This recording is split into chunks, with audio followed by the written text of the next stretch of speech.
Alright, so class, good day. So again, nandito na tayo sa finals natin. We'll be talking about settlement of grievances. Okay? So, as HRs, napakalaki ng role natin dito sa settlement of grievances na ito. Okay? Medyo pag-uusapan na natin ano ba yung mga machineries na dapat nating paganahin dito, HRs. Okay? Hindi ibig sabihin merong reklamo nasa dole ka agad, lalo na kung may union, etc. So, lagi niyong tatandaan, settlement of grievances in the workplace is a crucial aspect of maintaining harmonious and productive environment. Okay? As a key responsibility of human resource personnel, kayo yun, the process involves addressing and resolving employee complaints and conflicts efficiently and of course, fairly. The human resource professionals play an essential role in ensuring that grievances are managed with a focus on transparency, communication, and adherence to company policies, and of course, the labor law of the Philippines. Kung nandito kayo sa Pilipinas. Effective grievance resolution not only fosters trust and morale among employees, okay, but also mitigates potential disruptions and legal issues contributing to all well-being and success of the organization or nung company na kinasasalihan ninyo or kinabibilangan ninyo in the near future. So malaki ang role nyo dito, okay? Being a human resource personnel or human resource staff, kung ano man yung itawag sa inyo, napakalaki ng role ninyo when it comes to settlement of grievances. Kasi magkakaroon at magkakaroon yan, maliit o malaking kumpanya, magkakaroon at magkakaroon ng grievances. But how do we handle it? Yun yung susubukan natin pag-usapan. Okay? So, our chapter objectives, of course, at the end of this chapter, you are expected to, or the students are expected to, evaluate the most common sources of grievances in the employer-employee relationship. Okay? Napaka-importante niyan. You should know how to evaluate that. Decide when to use voluntary arbitration or compulsory arbitration. Mamaya pag-uusapan natin yan in-depth. And analyze the procedures involved in the voluntary arbitration. So yan yung target natin for today. Okay? So really just hope na makuha natin siya ng maayos at mapag-usapan natin siya ng maayos because this is a this is the core, isa sa mga core nitong labor relations and negotiations natin. I want you guys na kapag pumunta na kayo dun sa company, nandun na kayo sa kumpanya at naatasan kayo na mag-negotiate or naatasan kayo na mag-settle ng grievances, handa kayo. You may not have the experience yet, but at least you have the theories behind you. Okay? So, let's talk about, of course, grievance muna. Okay? What is grievance? In general, it is defined as a cause of distress such as an unsatisfactory working condition felt to afford the reason for complaint of resistance. Okay? So, lagi ninyong tatandaan, guys, no, the implementing rules of the labor code defines grievance as a dispute between the employer or the union arising from the interpretation and implementation of their collective bargaining agreement. Ibig sabihin, hindi sila nagkakaintindihan. Iba yung pagkaintindi nila dun sa nakasulat sa CBA nila or dun sa collective bargaining agreement nila or sa policy nila. Magkaiba sila ng intindi kaya nagkakaroon ng grievance. Okay? And those arising from the interpretation of or enforcement of the company personal policies. Yun yung sinasabi ko kanina. May company rules and regulations kayo pero magkaiba ang pagkakaintindi ni employee, iba ang pagkakaintindi ni employer. So kaya nagkakaroon ng hindi pagkakaintindihan or grievance. Okay? Doon yan nagsisimula, guys. Palaging doon yan nagsisimula. Ibang pagkakaintindi ng management at iba rin ang pagkakaintindi ng worker pagdating doon sa kung ano yung nakasulat sa CBA nila or sa collective bargaining agreement nila. O kaya naman, iba rin yung pagkakaintindi nila when it comes to the company policies. So kaya nag-a-arise ang grievance.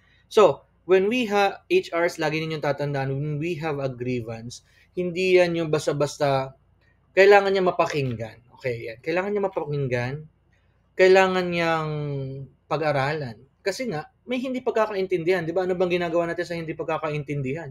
So, dapat yan riniresolba ng dalawang partido rin nung hindi nagkakaintindihan.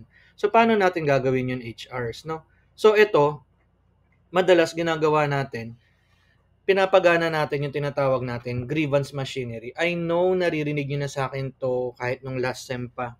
Okay? So, pag-uusapan natin ito in depth ngayon. Okay? What is grievance machinery? A grievance machinery is a mechanism established in the collective bargaining agreement for the adjustment and resolution of grievances. So, ibig sabihin, nung pinirmahan nila yung CBA or yung collective bargaining agreement nila, ina-expect na nila na darating yung panahon, meron silang hindi pagkakaintindihan. Kaya linagyan nila ng grievance machineries. Okay, lagi niyo tatandaan guys na all grievances must be submitted to the grievance machinery for resolution within 7 calendar days. Take note guys, 7 calendar days. Okay? Kapag merong hindi pagkakaintindihan, may grievance na nangyari, kailangan masubmit siya sa grievance machinery within 7 calendar days. After that period, if the grievance remains unsettled, hindi pa rin naayos, it should be submitted to the voluntary arbitrators for settlement or, of course, resolutions. HRs tayo, hanggat maaari ayaw natin makarating sa arbitrators. Pero kasi linagay ang arbitrators kapag talagang hindi na kayo magkaintindihan. Okay? So, take note of that. Okay? So, of course, kapag may grievance machinery, yung itong mechanism na to, may mga tao tayong pakikilusin dyan. Okay? Hindi yan basta ginawa, ito grievance machinery natin. Hindi lang yan basta ganun. Para siyang isang committee rin, kung tawagin. Okay? Yun yung tinatawag nating grievance committee. Okay? So, how do we define grievance committee?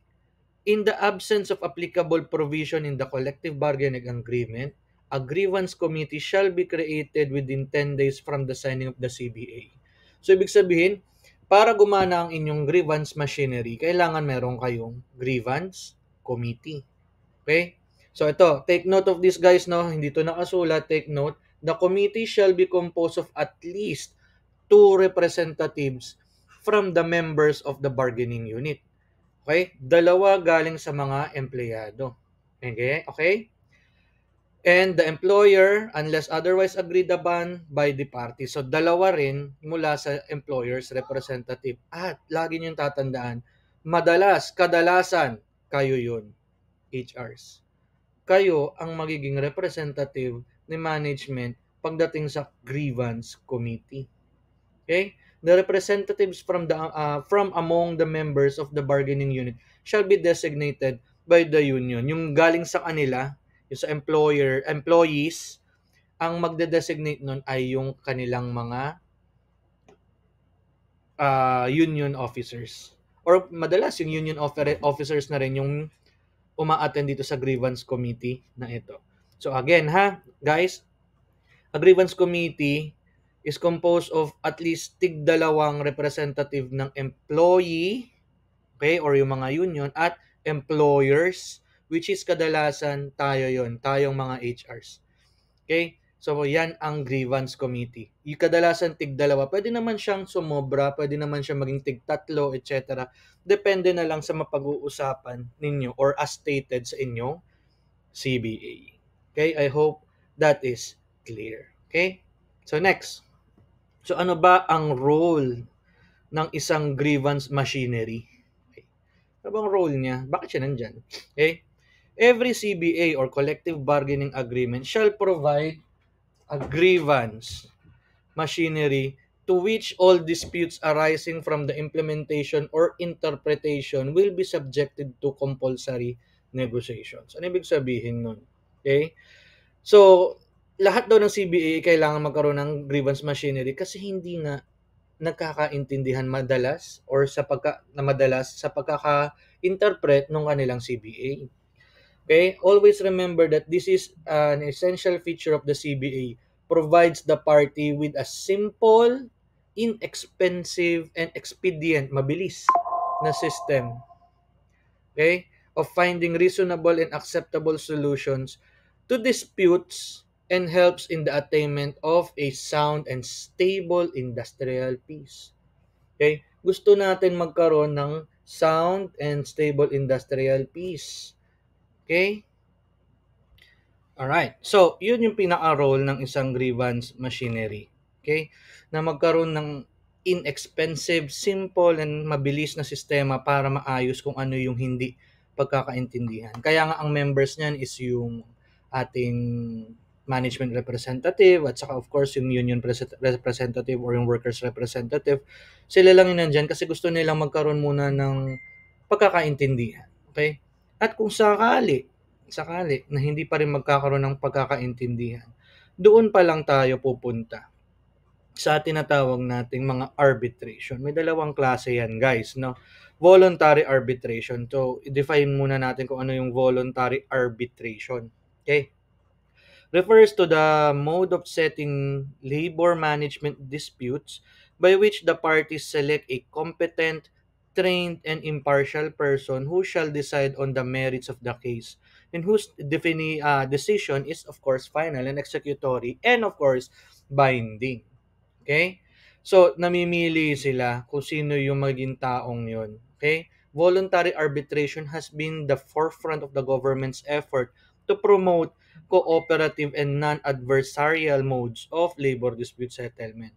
Okay? Ibig sabihin, may mamamagitan na sa kanila. Hindi nga sila magkaintindihan na eh. Yung hindi na magkaintindihan yung management, hindi na magkaintindihan yung workers. So meron ng kumbaga papagitna. Okay? Meron nang pupunta sa gitna nila para mag-usap sila ng maayos. Okay? Yung voluntary arbitration na tinatawag natin.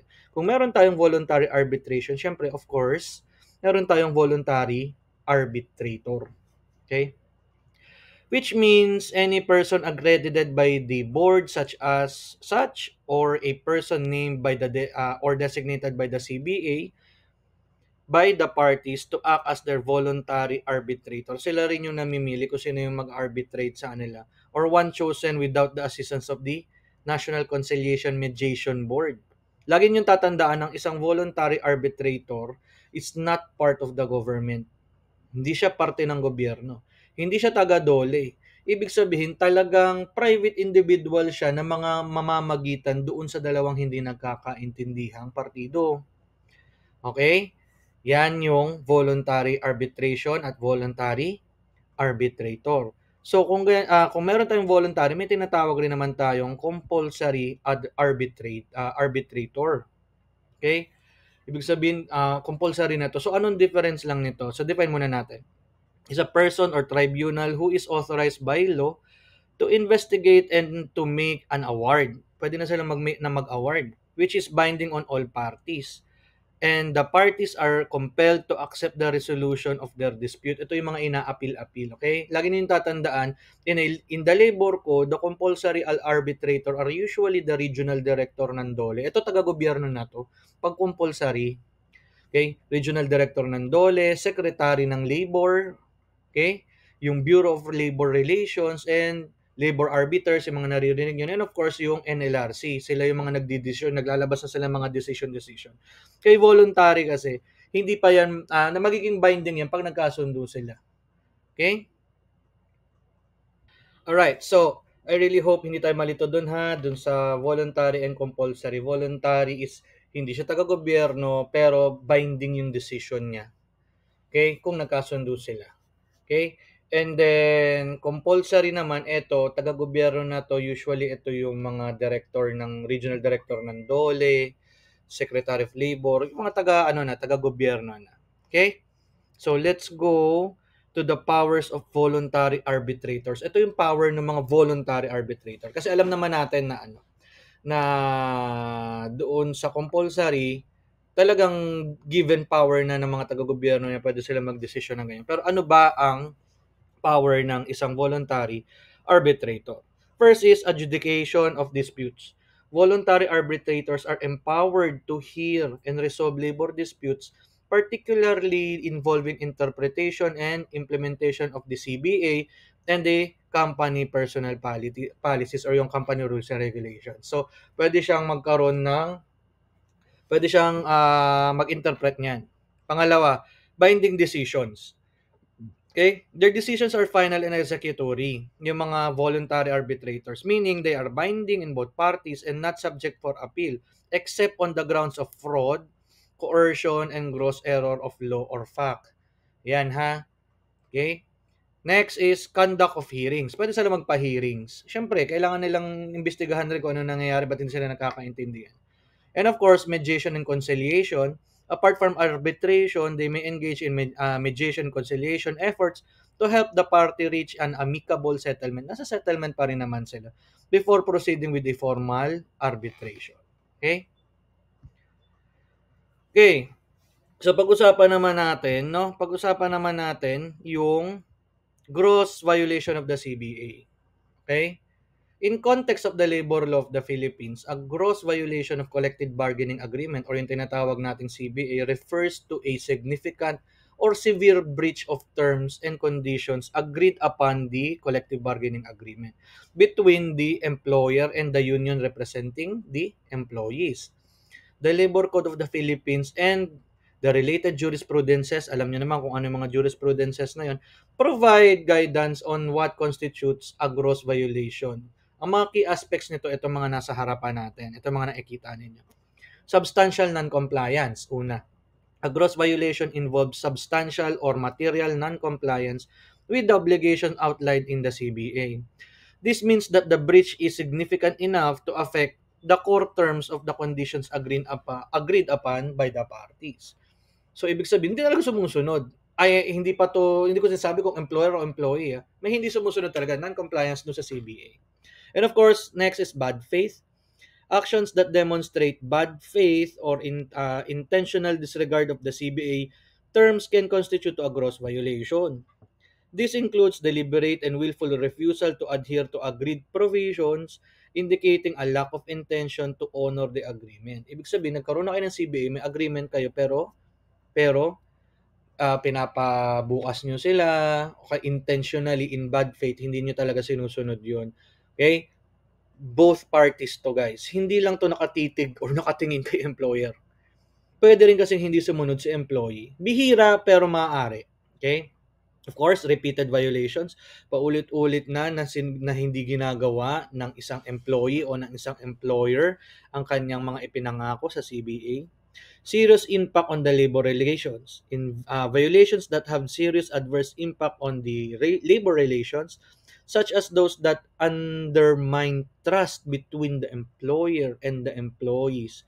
Of course, significant harm to the interests of the employees and are of course tinitingnan natin as considered as gross violation. Okay? So, pag-usapan naman natin kung ano yung procedure of arbitration. Mabilis lang to, na daanan lang natin kasi para alam niyo kung paano, no? The procedures for arbitration in the Philippines, particularly for the labor disputes, are outlined in the Labor Code of the Philippines and further elaborated by the rules and guidelines set by the NCMB or the National Conciliation Mediation Board.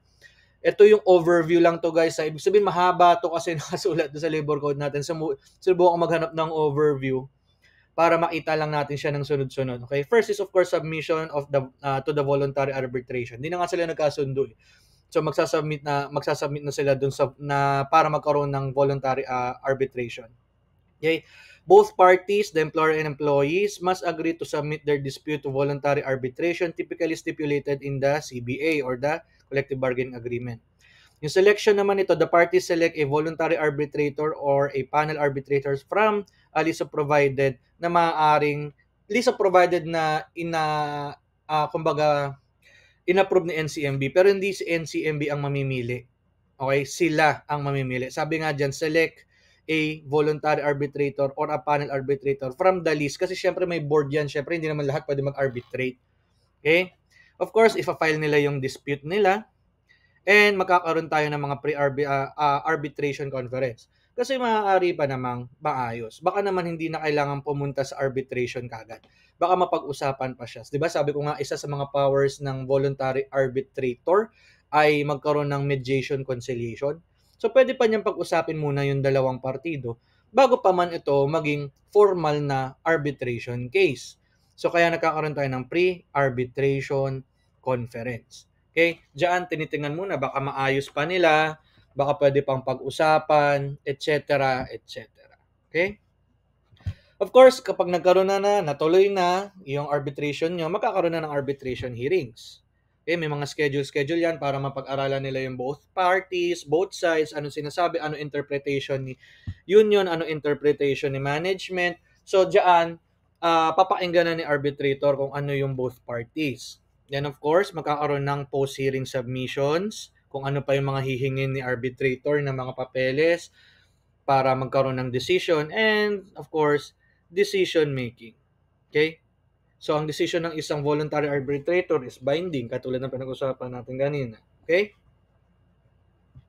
So, finality and execution, kung ano man ang naging decision, okay, kung ano man ang naging decision, is kay magkakaroon ng finality and i-execute rin siya.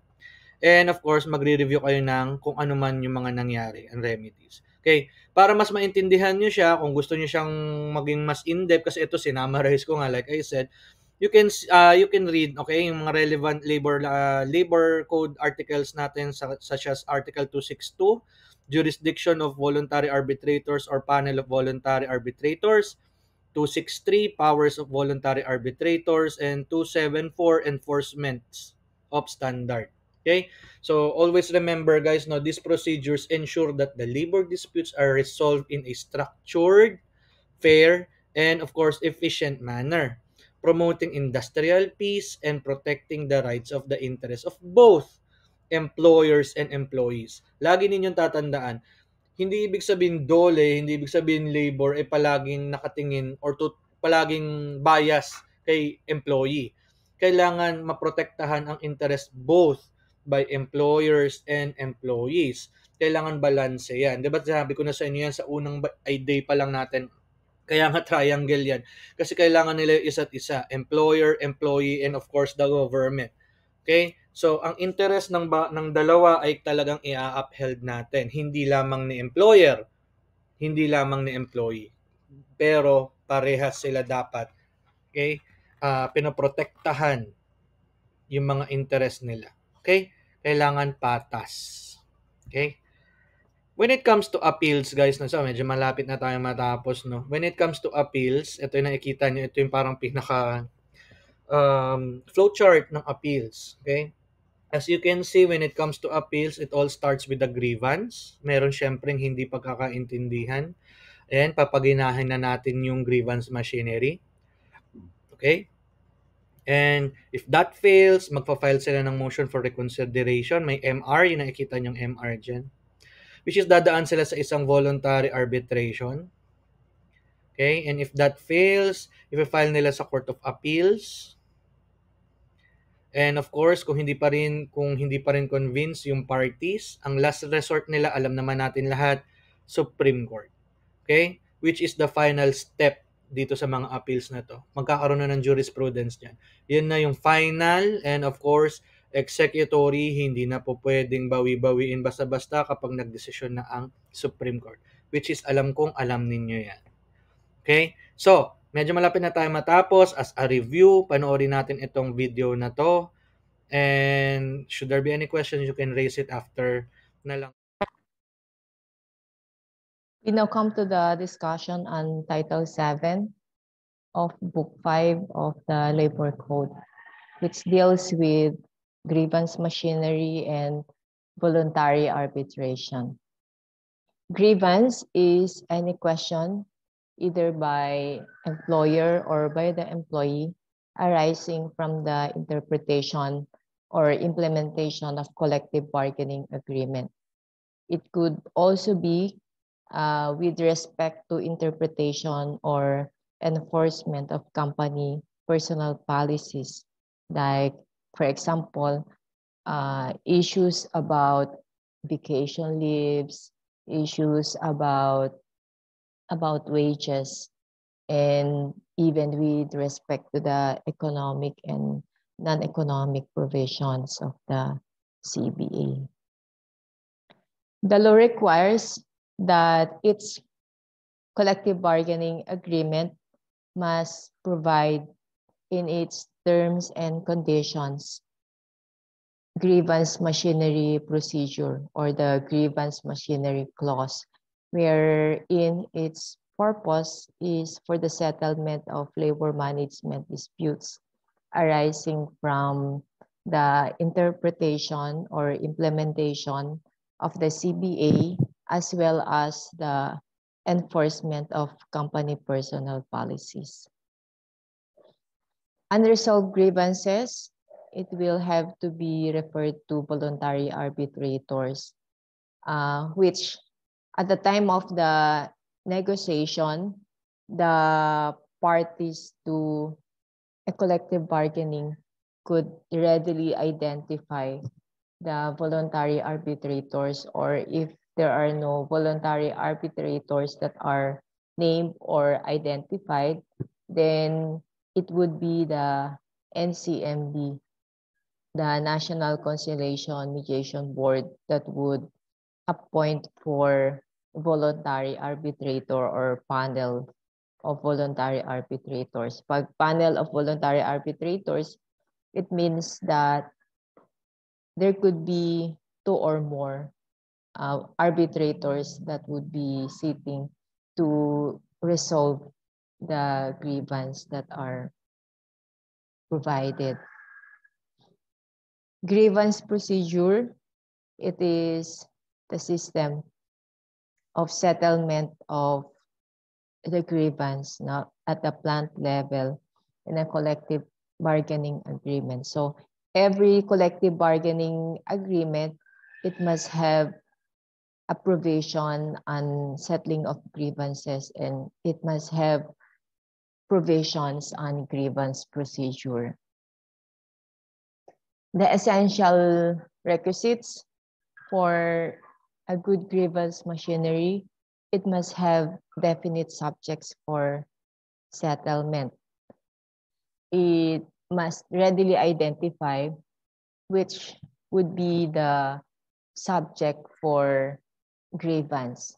Usually, this would of course include issues pertaining to the economic and non-economic provisions of the CBA, as well as we have already identified also with respect to implementation of personnel policies. Pag sinabi nating personnel policies, policies pertaining to employment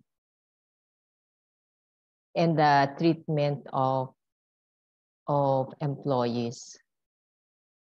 Proper person or body to whom the grievance must be brought. No, the party should designate the person or body to whom the grievance must be brought. This is designed for the convenience. Kung saan siya ipa-file, if there is a grievance, dapat identified na kung saan siya. Usually, sa mga companies, they have yung grievance committee. So usually, merong na-form na grievance committee where in case there is a grievance or there are issues pertaining to collective bargaining agreement, doon ipa-file yung complaint for grievance. And provisions for a mode of appeal na in case there is already a resolution and a grievance and the other party is not satisfied with the decision, then he could always make an appeal. And the manner of making an appeal and the body or authority to whom the appeal must be made, it has also to be indicated in the collective bargaining agreement. And also the finality of settlement or adjustment. It determines when a resolution or decision becomes final, kasi otherwise walang magiging katapusan, walang magiging end ng grievance, walang magiging resolution. So the grievance procedure must provide for a finality of settlement or adjustment. When does it end? And at the same time, so that there is a manner by which to execute and to put an end to the controversy. and also for the provisions for statute of limitations, no? When it is no longer a period, it is a period when it is no longer where an appeal could no longer be entertained, no? And so kapag nag-lapse na yung period to make an appeal or the period to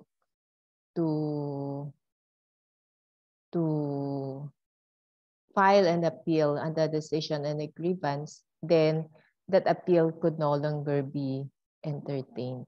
That is the statute of limitations. In the absence of specific provisions in the collective bargaining agreement, no, an employee shall present his grievance or grievance to the shop steward. Sino yung shop steward? Usually kasi sa isang company, especially in a manufacturing company, may kanya-kanyang unit sa production. Like there is a unit na sila lang yung nagpre-prepare lahat ng mga ingredients, no?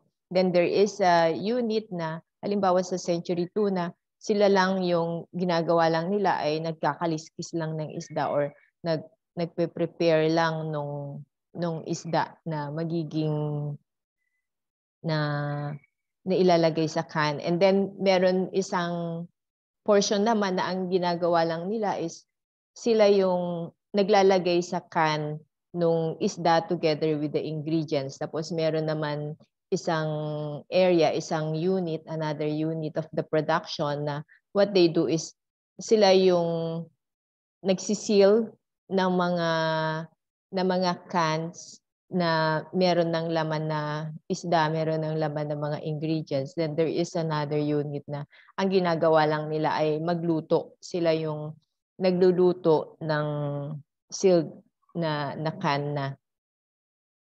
And yun yung series ng production, no? So in every unit of production, merong shop steward. So parang siya yung pinaka-head, unit head ng production unit na yon. And so in a case na wala sa collective bargaining agreement, hindi masyadong specific as to the manner of handling grievance or pag walang grievance committee that would readily entertain a grievance, then it should be the head of the production unit who is the shop steward that would take charge of the grievance. And if the grievance is valid, then that is brought to the immediate supervisor. And then if no settlement is reached, then it has to be referred to the grievance committee.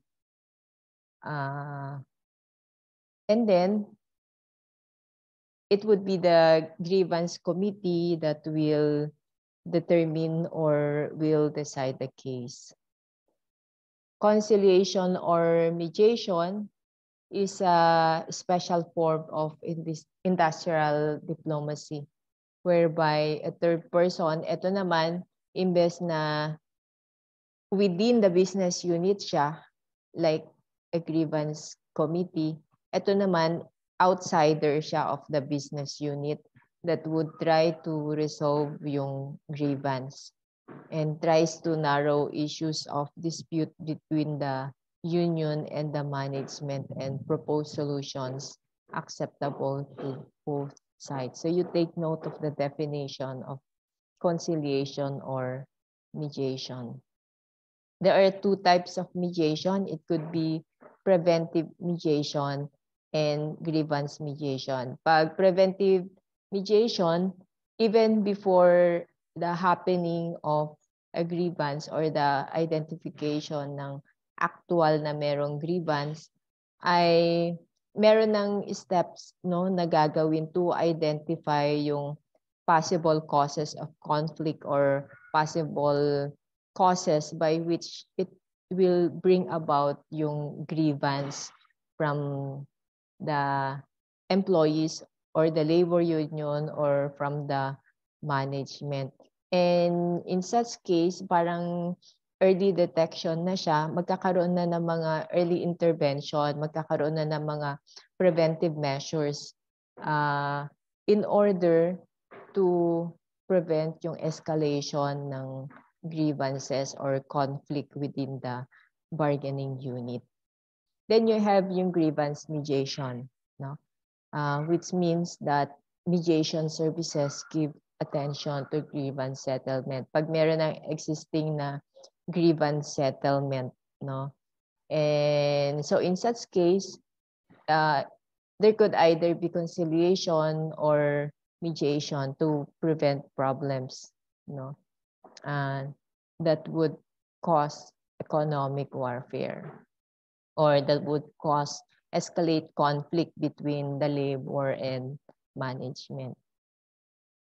Where the parties themselves agree to submit their issue or issues to third person or board, the procedure is known as voluntary arbitration. If there is an intervention of the government, then it is compulsory arbitration. Arbitration is the reference of a labor dispute to an impartial third person for determination on the basis of evidence arguments presented by the parties who have found themselves to accept the decision of the arbitrator as final and binding. Ito yung you refer no to somebody who could make an impartial judgment as to determine possible solutions to the issues or to the grievance that is presented. As we have emphasized, parties to a collective bargaining agreement shall designate or name in advance during the negotiation of the collective bargaining agreement the voluntary arbitrator or panel of voluntary arbitrators that would be called upon in case there is a grievance or even for the selection for voluntary arbitrators, no? And preferably yung voluntary arbitrators or panel of voluntary arbitrators would come from a list of qualified voluntary arbitrators that are accredited by the National Conciliation and Mediation Board or the NCMB. In case the parties fail to select a voluntary arbitrator or panel of voluntary arbitrators, the NCMB shall designate the voluntary or panel of voluntary arbitrators as may be necessary. The types of stipulations in a CBA, economic provisions, those which are subject to monetary estimation, like wages, like paid vacations, pensions, health and welfare plans, other fringe benefits. Ito yung fringe benefits, these are considered compensation, like yung mga rice allowances, yung loans that are being extended for housing loan or mga car plans, yung mga ganon. Kasama lahat yun, pwedeng kasama lahat yun na maging bahagi ng collective bargaining agreement. And also yung non-economic provisions, those provisions that are not subject to any monetary estimation, like policies pertaining sa no strike, no lockout, union security, check-off clauses, yung the manner of deducting union dues, no, and also about the grievance procedures. Submission agreement is a written agreement by the parties submitting their case for arbitration. No. And notice to arbitrate refers to a formal demand made by one party to the other for the arbitration of a particular dispute. So you just take note of the definition of this. EVAs, these are ex officio voluntary arbitrators, regional directors, assistant regional directors of DOLE are designated as EVAs, ex officio voluntary arbitrators. They have jurisdiction, EVAs have jurisdiction to hear and decide all grievances arising from interpretation or implementation. So it means that after yung exhaustion ng grievance procedure within the plant level or even in a manner that is provided for sa collective bargaining agreement, pag wala pa, then the EVAs would intervene anytime as voluntary arbitrators for the settling of grievances and other issues of conflicts between the labor and the management. The Secretary of Labor also, Labor and Employment, likewise refer to EVAs, yung voluntary arbitration cases that in which in his assumption of a labor dispute, remember yung napag-usapan natin that anytime the DOLE secretary would assume labor disputes or issues, especially on industry that are of national interest. And so if the DOLE exercises its assumption power or assumption authority over a labor dispute, then he could at any time refer this to EVAs for voluntary arbitration. The powers of voluntary arbitrators, first, of course, is the adjudicatory power. You are already familiar with the meaning of adjudicatory power. Now, we have discussed that when we discuss on the power of labor arbiters to determine or to assume yung mga labor cases, no? And adjudicatory power pertains to the power to hear and to receive evidence and to make a resolution or decision with respect to issues or labor disputes. No? Compulsory power is the power to compel the attendance of witnesses and also for the production of documents which would be required for the settlement of issues. Power to conciliate and mediate pertains to the initiative, no, by the voluntary arbitrator to reconcile or to make a mediation in order for the parties to reach amicable settlement or to come into a voluntary settlement of the issue na hindi na yung tatagal pa at magkakaso-kaso, no? So at any time, at any stage of the proceeding, the voluntary arbitrators would exert all the efforts that the parties would reconcile and sort out their differences on their own. Power to encourage the parties to enter into stipulation of facts. Ano yung stipulation of facts? These are facts that the parties would agree, no? And from the facts that they would agree on, then mas madaling ma-sort out kung ano yung conflicts, no?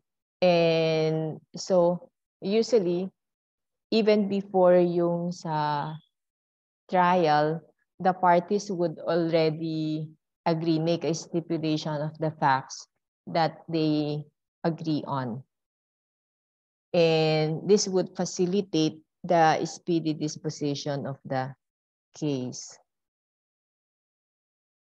Power to issue writ of execution. In case there is already a final decision, then that decision has to be executed by virtue of a writ of execution to be issued by voluntary arbitrator. So, parang equivalent din sila ng judges, no? Kaya lang, it's more, meron lang silang particular na jurisdiction din, katulad ng sa labor arbiter, meron siyang particular na jurisdiction.